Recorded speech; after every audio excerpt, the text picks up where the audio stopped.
Kingdom Hearts is one of my favorite franchises on the planet. And one of the coolest things about having this series as your favorite franchise is that each game is like so different from one another, yet still having that Kingdom Hearts essence to it. Yet at the same time, that can almost be a criticism, because while Kingdom Hearts has all these different, unique, and distinct games, there's some things in Kingdom Hearts titles that are so good, and you just never see them again. Kingdom Hearts 1 has quite a few of those things, if I'm being honest, but Kingdom Hearts 1 is the only game that does this, kind of.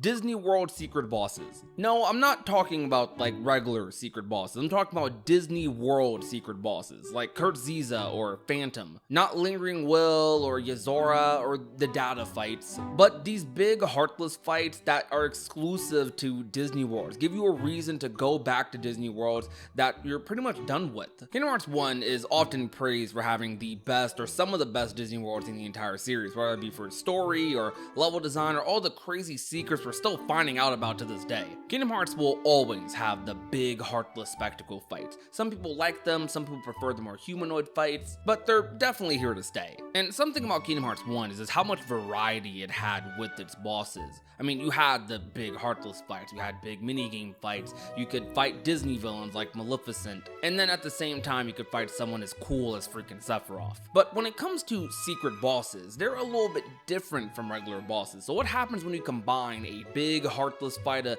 general heartless fight you see in a Disney World, versus a secret boss? That's kind of what you get when you get Kurt Ziza and Phantom. Now, I like Kurt Ziza way more than Phantom. I'm not saying these fights are necessarily amazing or crazy game design or anything. They're interesting for sure, but Kurt Ziza I think is really fun, but Phantom, I kind of hate that fight. I don't like that fight at all. It's not fun. But more so the concept of using Disney Worlds and creating secret bosses out of them, I think is absolutely amazing. It's kind of hard to say what the exact difference is between like just a regular boss and a secret boss outside of this difficulty, but there's actually a lot of like design differences as well. A lot of regular boss fights, even some like endgame fights, you can kind of mash your way through, trip and fall and still come out with the victory. A lot of people still do that with secret bosses as well, but secret bosses generally entice you to use a lot more of your moveset, a lot more of Sora's kit, like how Yozora forces you to kind of use precision with dodging and blocking, mixing the two, taking advantage of things like air step among many other mechanics, or Kurt Ziza forcing you to only use magic, same with Phantom. Secret bosses make you think outside of the box, or at least more than a normal boss would. Kingdom Hearts 1 I think has the most diverse set of secret bosses in the entire series, not only in terms of the bosses themselves, but also how you fight them. You have bosses like Kurt Ziza, this giant Agrabah inspired heartless with like this sword, and the name comes from like someone who won a contest in New York back in the day. Then you have Phantom, this really kind of slow paced fight where you're kind of just waiting, hitting them with magic, hitting them once, freezing the clock tower, rinse and repeat. Then you have epic humanoid fights like Sephiroth and the Unknown, aka Xemnas. And you also have fights like Rock Titan and Ice Titan, which you can only really fight by going back to Olympus. But I want to focus and talk about these Disney World secret bosses, because it's such a cool concept, and I want to talk about how it can perhaps be interpreted in future games. And while we're on that note, if you guys love Kingdom Hearts and you're excited for Kingdom Hearts 4, hit that subscribe button down below. But the only other game I can think of that sort of does this Disney World secret boss concept is Dream Drop Distance with Lord Cairo. But Lord Cairo isn't a hard fight, he just kind of runs away a lot until he teleports to another world.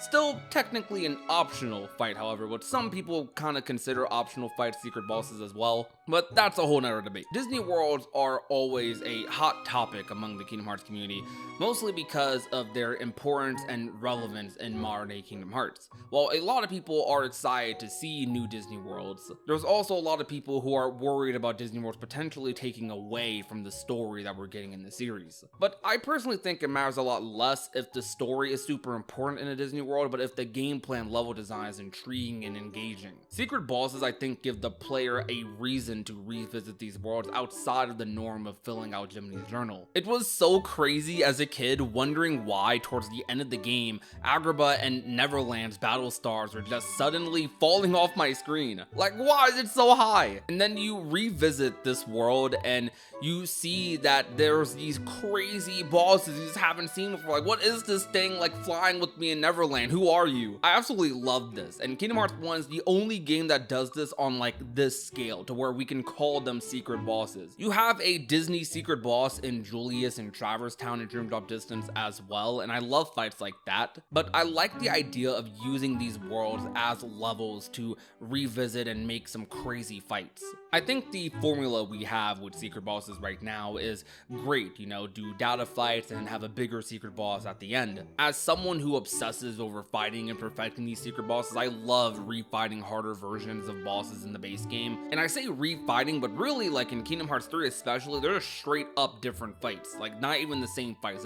It's the same character, same voice lines a little bit, but they're completely different fights. And I absolutely loved this. Kingdom Hearts 3 did this concept the absolute best, and Kingdom Hearts 2 before it did it really good as well. I think we should keep that concept moving forward, or at least a version of that concept, whether it be with the foretellers or whoever they're doing it with the next title. But on top of that, imagine we also get like base game bosses where we revisit Disney worlds and we can fight some really crazy, unique, heartless fights. I also just remembered, technically there is the ghost ship in the Caribbean in Kingdom Hearts 3. That's kind of like a secret ship boss that you can come across. I don't know if a lot of you know about that, but it is pretty cool, but it's a ship fight, not like a big regular boss. It is still pretty sick though. I don't really know if this is something they'll actually explore in future Kingdom Hearts games. I would love it if they did something like this. I think they've definitely shown that they want to do like more stuff, like unique stuff that makes you revisit Disney worlds, but I think they've mostly done that via collectibles or little mini games,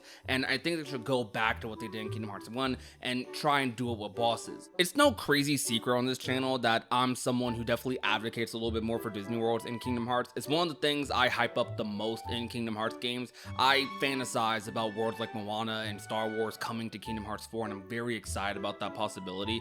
And to me, like these Disney World secret bosses in Kingdom Hearts 1, I didn't really think about that much till recently, but Kingdom Hearts 1 is the only game that really does it on this scale. And I would love to see some stuff like that again. Like imagine we do get a Star Wars world and somehow, some way, I mean, I know they're doing Return of the Jedi for Star Wars and Kingdom Hearts 4, at least potentially based off of, you know, what we saw in the first little specs of that trailer. Imagine, right, like we fight Darth Vader and Emperor Palpatine as like regular story fights in that world. But then we get a secret boss towards, you know, revisiting it like way later in the game, and maybe we get to fight like some weird returning Darth Maul variation. I don't know, like just something crazy they could do, and it could be a crazy cool fight, and that would be a secret boss that's completely optional that you wouldn't discover until way later in the game, but it gives you a reason to come back to revisit this world and make another memory that's tied to that world. I think that's something that is just so cool, and Kingdom Hearts could have more like value out of with its level design. I think minigames and collectibles are like really cool, but I definitely don't want that to be the only like replayable content